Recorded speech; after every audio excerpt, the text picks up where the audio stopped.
नमस्कार साथियों, मेरा नाम है आर के सिंह। संस्कृति आईएएस के यूट्यूब चैनल पर आप सभी का स्वागत है।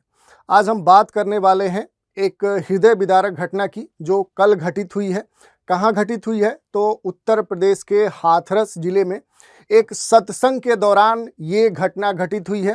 ये एक भगदड़ की घटना थी जो कि यहाँ पर भोले बाबा के नाम से प्रसिद्ध एक कथावाचक हैं, एक प्रवचनकर्ता हैं। उनके इस आयोजन में ही एक भगदड़ मची और अभी तक जो सूचना आई है उसमें ये कहा जा रहा है कि अभी तक 121 से अधिक लोगों के हताहत होने की सूचना है और अभी भी 2 दर्जन से अधिक जो लोग हैं वो जीवन मरण से जूझ रहे हैं, यानी उनकी स्थिति बड़ी ही नाजुक है और इसमें जो घायल होने वाले लोगों की संख्या है वो काफ़ी अधिक है।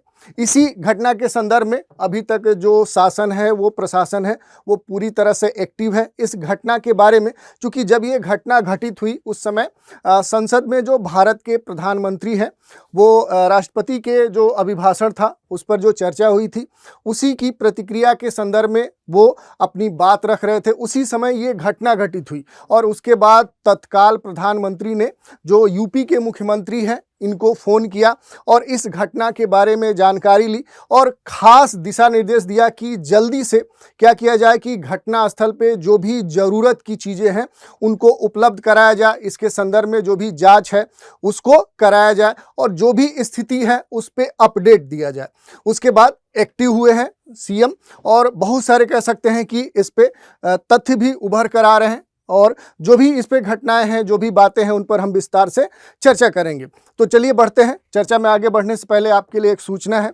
जो संस्कृति आईएएस है वो आप सभी के लिए यूपीएससी और स्टेट पीसीएस के लिए बहुत सारे जो कोर्स है वो संचालित कर रहा है और इन कोर्स पे बहुत सारे डिस्काउंट, और ये जो डिस्काउंट है वो अप टू 75% तक है, यानी इसमें 75% तक आप छूट प्राप्त कर सकते हैं। और ये जो ऑफ़र है ये कब तक वैलिड है? तो ये 5 से लेकर 12 जुलाई तक आप इस ऑफ़र का लाभ ले सकते हैं। अधिक जानकारी के लिए दिए गए नंबर पे आप संपर्क कर सकते हैं या संस्कृति आईएएस की जो वेबसाइट है उस पर भी विजिट कर सकते हैं। चलिए आगे बढ़ते हैं, देखते हैं इस न्यूज़ के बारे में। तो देखिए, हाथरस स्टैम्पेड लाइव, सीएम योगी ने हाथरस अस्पताल में घायलों से मुलाकात की है और स्वास्थ्य के बारे में भी जानकारी ली है। पहले हमने बताया कि जब ये घटना घटित हुई कल, उसके बाद तुरंत सीएम जो योगी आदित्यनाथ है उन्होंने ये कहा कि जो भी संबंधित यहाँ पर बड़े अधिकारी हैं उनको दिशा निर्देश दिया कि वो तत्काल क्या हो कि घटना स्थल पे जाएं। जो बड़े कह सकते हैं कि जो मंत्रीगण थे उनको भी घटना स्थल पे जाकर जायजा लेने की बात कही गई। जो भी यहाँ पर उपलब्ध या कहें कि जो आवश्यक सुविधाएं हो सकती हैं उनको यथास्थिति उपलब्ध कराने के लिए भी योगी आदित्यनाथ ने दिशा निर्देश दिया। और उसके बाद यहाँ पर पूरा जो प्रशासन था वो एक्टिव हुआ। और आज की अगर हम बात करें तो आज इस घटना स्थल पे जो योगी आदित्यनाथ है वो स्वयं पहुंचे हैं और पहले से ही यहाँ पर जो भी सरकार है, जो प्रदेश है, यहाँ के बड़े अधिकारी, जो बड़े नेता है वो यहाँ पर पहुंचे हुए हैं। तो ये बात है। और इसी के घटनाक्रम में अगर हम बात करें तो जो योगी आदित्यनाथ हैं इस घटना के संदर्भ में न्यायिक जांच के भी आदेश दे चुके हैं और ये भी कहा है कि इस घटना की जो रिपोर्ट है वो 24 घंटे के अंतर्गत जो भी इससे संबंधित कमेटी है वो सीएम को सुपुर्द करे। इसके संदर्भ में ये भी योगी आदित्यनाथ ने निर्देश दिया है कि इस घटना में जो भी मृतक हैं उनके परिवार वालों को 2 लाख रुपए, इसमें जो घायल हैं उनको 50,000 रुपये अग्रिम राशि तुरंत प्रदान की जाए। तो ये सब कुछ खास कह सकते हैं कि अभी तक घटनाक्रम चल रहा है और ये जो पूरा घटनाक्रम है उसके बारे में भी हम देखेंगे कि आखिर ये कहाँ पर हुआ था, इससे जुड़ी हुई कौन सी बातें हैं जो आपके लिए महत्वपूर्ण हो सकती है। क्योंकि घटना है और ये घटना काफ़ी महत्वपूर्ण है। अगर हम बात करें सिविल सेवा परीक्षा की तो उसके कई सारे ऐसे सेक्शन हैं जहां से इससे सीधे प्रश्न आपके बन सकते हैं।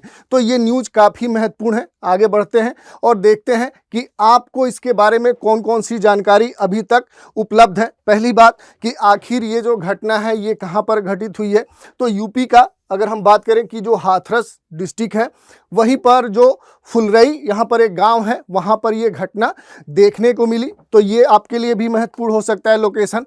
अब देखिए, इसमें अगर हम बात करें तो पहले हमने बताया कि प्रधानमंत्री ने सीधे क्या है कि योगी आदित्यनाथ से बात की और इस घटना के बारे में जानकारी ली और ख़ास दिशा निर्देश दिए कि जो भी इसमें कह सकते प्रभावित परिवार हैं और जो भी इसमें अभी तक घायल हैं, मृतक हैं, उनसे जुड़े हुए जो लोग हैं, उनसे संबंधित जो भी सुविधाएं, जो भी कह सकते हैं एमिनिटीज हो सकती है, वो उपलब्ध कराया जाए। और इस पे खास दिशा निर्देश है कि इसके लिए जांच कराया जाए और जो भी इसमें दोषी पाए जाएंगे वो माफ़ नहीं किए जाएंगे, ये संदेश है।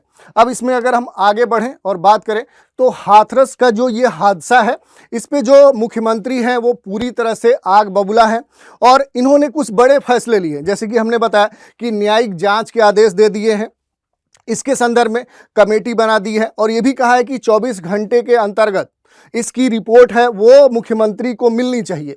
और इससे जुड़े हुए ये भी कहा है कि इसमें जो भी दोषी पाए जाएंगे उनको माफ़ नहीं किया जाएगा, यानी बड़ा दंड मिल सकता है कि ताकि इस प्रकार की जो घटनाएं हैं वो घटित ना हो। इसमें जो भी दोषी हैं, जो लापरवाह किए हुए जो लोग हैं, उन पर कार्रवाई हो सके।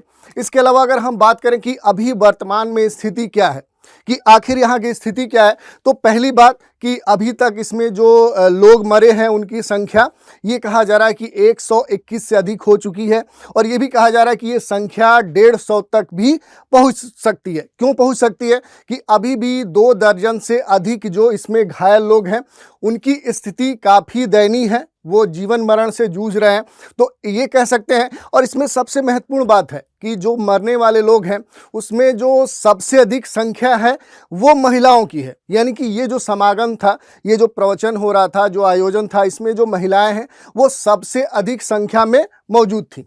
जो भी घायल हैं उनका इलाज चल रहा है, मुख्यमंत्री खुद यहाँ पर घटनास्थल पे पहुँच चुके हैं।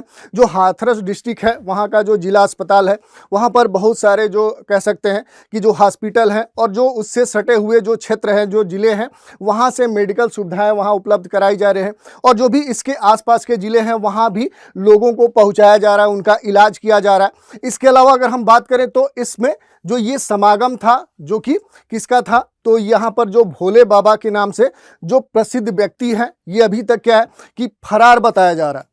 इसके बारे में भी क्या है कि जांच चल रही है कि आखिर ये कौन है, किस प्रकार की इसकी गतिविधि है, क्योंकि पहले भी इनके ऊपर कई सारे आरोप लगे हैं। इस कारण से ये भी क्या है कि इनके ऊपर भी प्रश्न चिन्ह लगा हुआ है, तो उस पर भी हम बात करेंगे। अब बात करें कि आखिर ये जो हाथरस में घटना हुई है, आखिर इसका जिम्मेदार कौन है। तो देखिए, अगर हम बात करें कि ऐसी जो घटनाएं हैं आज भी भारत में क्यों घटित हो रही, क्योंकि 21वीं सदी में भारत जी रहा है, विकास कर रहा है, लोगों के स्तर जो हैं, उनके जो जन जागरूकता है, उनका जो मानसिक स्तर है वो काफ़ी ऊपर पहुंच चुका है।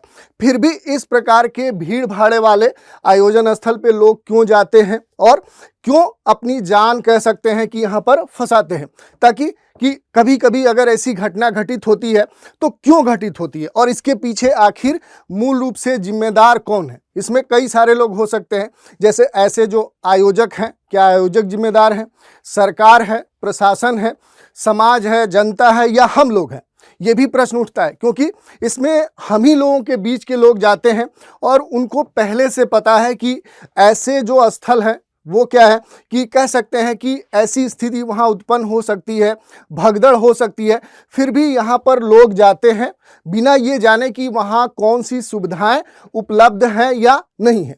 इसके अलावा अगर हम बात करें तो चूंकि पहले से इसमें ये कहा जा रहा है कि यहाँ पर परमिशन ली गई थी इस आयोजन के बारे में, अगर प्रशासन ने अनुमति दी थी तो ऐसा क्या हुआ कि इस प्रकार की भगदड़ मच गई। क्योंकि इसमें ये आरोप लगाया जा रहा है कि यहाँ पर जो आयोजन स्थल है, यहाँ पर 5,000 लोगों के लिए वहाँ पर जगह उपलब्ध था, लेकिन जो संख्या थी वो माना जा रहा है कि वो 15,000 से भी अधिक है। कुछ जो रिपोर्ट्स आई हैं उसमें तो ये भी कहा जा रहा है कि यहाँ पर जो लोग थे उनकी संख्या 1 लाख से भी अधिक थे। तो अगर इस प्रकार की कोई स्थिति उत्पन्न हुई तो प्रशासन को क्या पहले से इसकी जानकारी नहीं थी? क्या प्रशासन एक्टिव नहीं था? और अगर जानकारी थी तब भी ऐसी घटना कैसे घटित हो गई? तो ये एक महत्वपूर्ण प्रश्न है। इसमें यह भी कहा जा रहा है कि अगर सरकार या प्रशासन के स्तर पे इस प्रकार की कोई जानकारी थी तो इसके लिए कौन जिम्मेदार है, या फिर जो आयोजक हैं क्या उन्होंने इसकी जो मूल सूचना है वो प्रशासन या जो भी इससे जुड़े हुए संस्थान हैं उनसे छुपाई थी? तो इस प्रकार के प्रश्न उठ रहे हैं कि आखिर इसके लिए जिम्मेदार कौन है। इसके अलावा अगर हम बात करें तो हादसे का आखिर मुख्य कारण क्या है, ये महत्वपूर्ण एक प्रश्न है कि आखिर इतना बड़ा हादसा हुआ कैसे। तो देखिए, अभी तक इस हादसे के बारे में अगर हम बात करें तो कुछ खास स्पष्ट नहीं हो पाया। ये अलग बात है कि कुछ रिपोर्ट्स हैं, जो सूत्र हैं, उनके हवाले से बहुत सारी सूचनाएं मिल रही हैं और इसी संदर्भ में जो मुख्यमंत्री हैं उन्होंने जांच के लिए आदेश दे दिए हैं और ये भी कहा है कि 24 घंटे के अंतर्गत उनको रिपोर्ट चाहिए, न्यायिक जांच होगी और इसमें यह भी कहा है कि जो भी दोषी पाए जाएंगे उनको माफ़ नहीं किया जाएगा। लेकिन अगर हम बात करें कि आखिर अभी तक जो रिपोर्ट्स आई है उसमें ये कहा जा रहा है कि ये जो व्यक्ति है जिसको भोले बाबा के नाम से इसके भक्त इसको जानते थे, इसके अलग अलग नाम हैं। इसका जो पहला नाम है वो है सूरजपाल। ये कहाँ का निवासी है? तो ये कासगंज से बिलोंग करता है, वहीं से, और ये इस समय क्या है कि एटा में रहता है। वहाँ पर ये अपना पूरा एक कह सकते हैं कि क्षेत्र बनाया है, वहाँ पर इसकी कह सकते हैं इसका पूरा आयोजन या जो भी इससे रिलेटेड जो भी इसकी रेगुलेटरीज है वहीं से संचालित होती है। दूसरी अगर बात करें कि जहाँ भी ये जो संत है जो प्रवचन करता है ये जाता है तो वहाँ पर क्या है कि इसके चरण रज यानी कि इसकी चरण धूल प्राप्त करने के लिए लोग ललायित होते हैं। उनका ये मानना है कि अगर इनके चरण रज हम प्राप्त कर लिए तो हमारे जितने भी दुख दर्द हैं वो समाप्त हो जाएंगे। और यही कहा जा रहा है कि जब ये समागम हो रहा था, चूँकि भीड़ काफ़ी अधिक थी, जब समागम के अंत में ये जो भीड़ थी वो इकट्ठा थी, उसी समय इस बाबा का काफिला वहां से निकल रहा था, जिस दौरान क्या है कि भीड़ को रोका गया था। और जब क्या हुआ कि इसके चरण रज को जल में मिलाकर फव्वारा लोगों के ऊपर छिड़कने का प्रयास किया गया तो उसको प्राप्त करने के लिए जो भीड़ है वो दौड़कर आगे बढ़ी और इसी समय भगदड़ मच गया। बहुत सारे जो लोग हैं वो गिर गए और उनके ऊपर लोग चढ़कर आगे बढ़ते रहे और ये जो समय था ये लंबा चला, लगभग 10 से 15 मिनट जो लोग गिरे थे उनके ऊपर लोग चलते रहे और इसी दौरान कई सारे जो लोग हैं वो हताहत हुए, घायल हुए। तो ये एक प्रमुख यहाँ पर घटना देखने को मिली, जिसके कारण ये कहा जा रहा है कि यहाँ पर बड़ी संख्या में लोग मरे हैं, घायल हुए हैं। इसमें यह भी कहा जा रहा है कि यहाँ पर फिसलन हो गया था, कुछ गड्ढे थे जिसमें लोग गिर गए और उनके ऊपर लोग आगे बढ़ते चले गए। ये भी कहा जा रहा है कि यहाँ पर जो भी संबंधित सुविधाएं हैं वो प्रशासन के स्तर पे उपलब्ध नहीं थी। और ये भी कहा जा रहा है कि ये जो बाबा है इसकी अपनी खुद की आर्मी है, वो पूरा क्या करती है कि इसके जो भी समागम होते हैं उनको रेगुलेट करती है। वहाँ पर जो पुलिस प्रशासन है उस स्तर पे उपलब्ध नहीं होता है, ये पूरा अपना सिस्टम खुद चलाते हैं। और यहाँ पर प्रशासन के स्तर पे भी कमी देखने को मिली है। जो भी सुविधाएं हो सकती हैं जहां पर इस प्रकार के बड़े आयोजन हो वो उसमें कह सकते हैं कि कमी देखने को मिली है, क्योंकि यहाँ पर जो भी प्रत्यक्षदर्शी हैं उन्होंने कुछ बड़े आरोप लगाए हैं, वो जांच में निकलकर सामने आएंगे। तो ये एक महत्वपूर्ण बात है। इसके अलावा अगर हम बात करें कि कौन है ये बाबा जिसको भोला बाबा या इसके जो भक्त हैं वो कोट पैंट वाले बाबा के नाम से भी जानते हैं। तो अगर हम बात करें तो इस व्यक्ति का नाम है सूरजपाल। ये क्या है कि ये पहले पुलिस प्रशासन में था, आईबी में एएसआई था, ठीक है, पुलिस था, उसके बाद एएसआई बना। उसके बाद ये क्या है कि प्रवचन करने लगा, फिर इसने क्या है कि ये फिर रिटायरमेंट ले लिया। उसके बाद ये लगातार क्या है कि प्रवचन करने लगा। ये अलग बात है कि ये अभी भी भारत में उस स्तर पे प्रसिद्ध नहीं था, लेकिन क्या है कि यूपी की बात करें या फिर हरियाणा, राजस्थान, ऐसे बहुत सारे जो क्षेत्र हैं वहाँ पर जो इंटीरियर इलाके हैं, जो गांव वाले क्षेत्र हैं, वहाँ पर ये काफ़ी पॉपुलर है। और अब ये जो बाबा है ये सोशल मीडिया पर भी आ चुका है। अगर हम बात करें तो इसका खुद का अपना यूट्यूब चैनल है। ये अपने पूरे प्रोग्राम को प्रमोट करवाता है। कैसे? तो ये क्या है कि अपने चैनल से, अपने इंस्टाग्राम से और भी जो भी सोशल मीडिया के प्लेटफॉर्म हैं उनसे अपने समागम, अपने जो प्रवचन होने वाले प्रोग्राम हैं उनका प्रचार करवाता है और वहाँ पर बड़ी भीड़ आती है। इसके बारे में ये भी कहा जा रहा है कि ये जहाँ पर रहता है एटा, ये कासगंज से बिलोंग करता है और अब ये जहाँ भी समागम करता है वहाँ पर बड़ी भीड़ आती है और ये प्रत्येक माह के पहले मंगलवार को एक खास कह सकते हैं आयोजन करता है, जिसको मानव मंगल मिलन कह सकते हैं कि सद्भावना समागम बोलते हैं। ये इसी तरह का प्रोग्राम था, बड़ी भीड़ यहाँ पर आई थी और उसी दौरान ये घटना देखने को मिली। तो ये बाबा है, इसके बारे में अभी तक ये कहा जा रहा है कि ये पूरी तरह से क्या है, फरार है। ये कहाँ पर घटना देखने को मिली? तो जो यहाँ पर हाथरस का जो फुलरई गांव है वहीं पर ये समागम हो रहा था। तो ये भी जो बाबा है इसके बारे में भी जांच होगी। पहले से भी ये कहा जा रहा है कि इसके ऊपर कई सारे गंभीर आरोप भी लगे हैं। इसके बारे में ये भी कहा जा रहा है कि इसके ऊपर जमीन कब्जाने के भी कई सारे आरोप हैं। यहाँ तक कि इसके भक्त ये मानते हैं कि इसका जहाँ पर पूरा ये क्षेत्र है जो जहाँ से ये संचालित करता है वहाँ पर एक नल है, उस नल से जो भी पानी पी लेता है उसके सारे दुख दर्द भी दूर हो जाते हैं। और ये क्या है कि ये जो बाबा है ये अपने चरण रज अपने भक्तों को प्रदान करता है।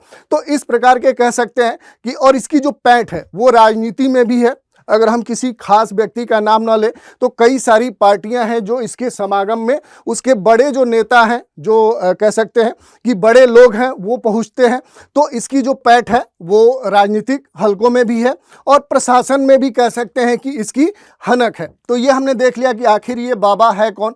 अब थोड़ा सा कुछ अपने सिलेबस की बात कर लेते हैं, क्योंकि यहाँ से जो प्रश्न हमारे बन सकते हैं, जो हमारी परीक्षाओं में, वो कहाँ से बन सकते हैं, तो वो कुछ खास आंकड़ों से बन सकते हैं। जैसे अगर हम बात करें कि कहाँ से वो आंकड़े हमको मिल सकते हैं, तो वो एनसीआरबी के आंकड़े से मिल सकते हैं। वो क्या है कि अभी तक भारत में ऐसे जो भगदड़ हुए हैं उनसे जो मौतें हुई हैं उसके संदर्भ में जो एनसीआरबी है उसके आंकड़े क्या कहते हैं। तो देखिए आपके सामने ये फ्लो चार्ट दिखाया गया है। इसमें वर्ष 2001 से लेकर वर्ष 2015 के बीच में जो इसमें डेथ हुई है इन वर्षों में, उसका एक आंकड़ा दिया गया है। आप देखें तो 2001 में 30 मृत्यु हुई है, 2002 में 44, 3 में 83, 4 में 31। और ये देखिए आंकड़ा कभी कभी अचानक बढ़ जाता है। जैसे 2004 में ये जो डेथ हुई है वो 31 हुई है, वही 5 में ये बढ़कर 346 पहुंच जाती है। ऐसे ही क्या है कि अलग अलग वर्षों में आप देख सकते हैं कि ये आंकड़े बढ़ते जा रहे हैं। आप देखिए तो लगभग क्या है कि आप देखेंगे कि ये आंकड़े लगातार बढ़ रहे हैं। अभी 2024 का डेटा कह सकते हैं कि एक बड़ा हादसा आपको देखने को मिला है। अभी तक अगर हम बात करें तो इसमें 121 से अधिक लोगों की जान जा चुकी है, इतने लोग हताहत हो चुके हैं। तो ये आंकड़े आपके प्रश्न के दृष्टिकोण से महत्वपूर्ण है, आप कोट कर सकते हैं। इसके अलावा अगर हम बात करें तो इस प्रकार के जो भगदड़ हैं वो भारत में पहली बार नहीं हुई है। ऐसी बहुत सारी घटनाएं हैं जो भारत में अक्सर देखने को मिली हैं। जैसे कुछ पिछले इतिहास की बात करें तो देखिए इसमें क्या है कि वर्ष 1995 में लगभग 446 लोग हरियाणा में कहें तो इस प्रकार के हताहत हुए थे। इसके अलावा जोधपुर में 2008 में 249 लोग मरे थे। 2003 में जो महाकुंभ हुआ था नासिक में, यहाँ पर 29 लोग मरे थे। इसके अलावा 2005 में महाराष्ट्र में 293 लोग मरे थे। सबरीमाला की बात करें तो 2011 में 102 लोगों की डेथ हुई थी। ऐसे ही अगर बात करें तो वर्ष 2008 में लगभग 162 लोग जो नंदा देवी टेम्पल है वहाँ पर जो भगदड़ हुई थी उसमें मारे गए थे। ऐसे ही 1997 में अगर हम बात करें तो यहाँ पर एक सिनेमा हॉल में भगदड़ मचा और उसमें भी लगभग 59 लोग मारे गए। यही नहीं, उत्तर प्रदेश में अगर हम बात करें तो 2010 में जो प्रतापगढ़ डिस्ट्रिक्ट है वहाँ पर राम जानकी जो टेम्पल है वहाँ पर भगदड़ मचा, उसमें भी लगभग 65 लोग मारे गए। ऐसे ही अगर बात करें तो वर्ष 2013 में इलाहाबाद में एक रेलवे स्टेशन पे वहाँ पर भगदड़ मचा और इसमें लगभग 36 लोग मारे गए। 204 लोग मारे गए थे। एयरपोर्ट उड़ीसा पर भगदड़ मचा, वहाँ पर मारे गए। ऐसे ही क्या है कि अलग अलग वर्षों में क्या है कि ऐसी घटनाएं भारत में देखने को मिली है। अब ये क्यों मिली है, इसके पीछे कौन से कारण हो सकते हैं, आज भी भारत में इस प्रकार की घटना क्यों होती है, उसके लिए जिम्मेदार कौन है, सरकार है, प्रशासन है, आयोजक हैं, हम खुद स्वयं हैं, ये सारे बड़े प्रश्न हैं जो आपको इसके समाधान खोजने पड़ेंगे। इसके अलावा अगर हम बात करें तो भारत में ऐसे जो भगदड़ है उसको कैसे रोका जा सकता है, ये एक बड़ा मैटर है। और अभी हाल ही में अगर हम बात करें तो जो IIM है, अगर हम बात करें इंडियन इंस्टीट्यूट ऑफ मैनेजमेंट, ठीक है, इसका एक शोध आया है, एक रिसर्च आया है और इसने इस हाथरस जो भगदड़ कांड है इसके बारे में एक आंकड़ा निकाला है और ये भी कहा है कि ऐसी घटना भारत में पहली बार नहीं हुई है, लेकिन भारत में धार्मिक स्थलों पर भगदड़ पहले भी कई बार मच चुकी है और उसमें बड़ी संख्या में लोगों के मारे जाने की घटना पहले भी हुई है। लेकिन अभी इसमें इसका जो आंकड़ा आया है, जो रिसर्च आया है, उसमें ये कहा गया है कि अगर कुछ खास सावधानियां बरती जाएं तो ऐसे जो भगदड़ की जो घटनाएं हैं, ऐसे लोगों के हताहत होने की जो घटना होती है उस पर रोक लगाया जा सकता है। जैसे इसका ये कहना है कि जो भी VIP है उनको रोका जाना चाहिए, यानी कि अगर किसी भी खास भीड़ वाले क्षेत्र से वो गुजरते हैं तो इसके लिए अल्टरनेट मार्ग उनके लिए उपलब्ध कराना चाहिए, बैक डोर से एंट्री करानी चाहिए ताकि वहां पर भगदड़ न मच सके। यही नहीं, जो भी इलेक्ट्रॉनिक सामान है उसका खास विशेष ध्यान दिया जाना चाहिए, भीड़ भाड़ वाले स्थान से दूर रखना चाहिए। जो भी सार्वजनिक परिवहन सेवा है उस पर भी विशेष ध्यान देने की बात ये रिपोर्ट कहती है। और जो भी इमरजेंसी गेट हैं उनको खास तौर पे निर्मित किया जाना चाहिए कि अगर कोई विषम परिस्थिति है तो वहां से लोग निकल सके।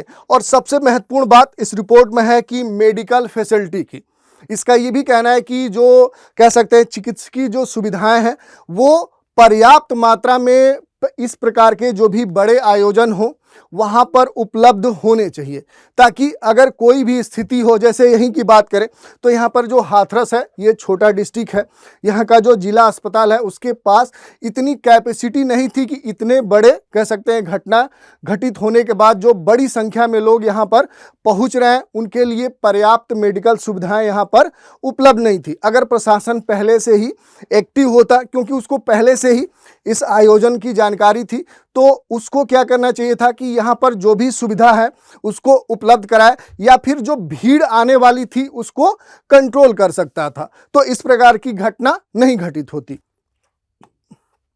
अब हम बात कर लेते हैं NDMA यानी कि नेशनल जो डिजास्टर मैनेजमेंट अथॉरिटी है, ये और जो मानव निर्मित आपदा है इसके बीच में आखिर क्या संबंध है। यानी कि जो NDMA है ये ऐसे जो भगदड़ होते हैं उसके लिए किसको जिम्मेदार मानता है, तो मूल रूप से क्या है कि इसका कहना है कि जो भी संरचनात्मक व्यवस्था है वो इसके लिए जिम्मेदार है, जो बहुत सारे कारण इसने बताया है। इसके अलावा इसने आग और बिजली, इन दो बिंदुओं को रखा है कि इनके कारण इस प्रकार की घटनाएं घटित होती हैं। और तीसरा इसने जो बताया है कि जो मानवीय जो कह सकते हैं कि यहाँ पर गतिविधि है उसके कारण से इस प्रकार की जो बड़ी घटनाएं हैं, जो भगदड़ की घटनाएं हैं वो घटित होती हैं। इसमें बहुत सारे कह सकते हैं कि कारक इसने बताए हैं जिसके कारण से इस प्रकार के भगदड़ होते हैं और बड़ी संख्या में लोगों के हताहत होने की समाचार या सूचना हमें मिलती है। इसमें इसका ये भी कहना है कि ऐसे जो भी डिजास्टर हैं उनके लिए तैयारी किया जाना चाहिए, इसके लिए योजना और समन्वय की आवश्यकता होती है और नियंत्रण कक्ष होने चाहिए, यातायात भीड़ को रोका जाना चाहिए। यही नहीं, वहाँ पर प्रवेश टिकट लगाए जाने चाहिए, जो रास्ते हैं उनको सीधे नहीं बनाना चाहिए बल्कि क्या है कि उनको अलग अलग रूट से फेरी वाले टाइप से बनाने चाहिए। यही नहीं, प्रवेश निकास बैरिकेड्स और समयबद्धता का विशेष ध्यान दिया जाना चाहिए। और यहाँ पर यह भी कहना है इसका कि बिजली और आग से जो भी खतरे हो सकते हैं उस पर क्या है कि प्रशासन या जो भी इससे संबंधित जो भी आयोजक हैं उनको विशेष ध्यान देना चाहिए।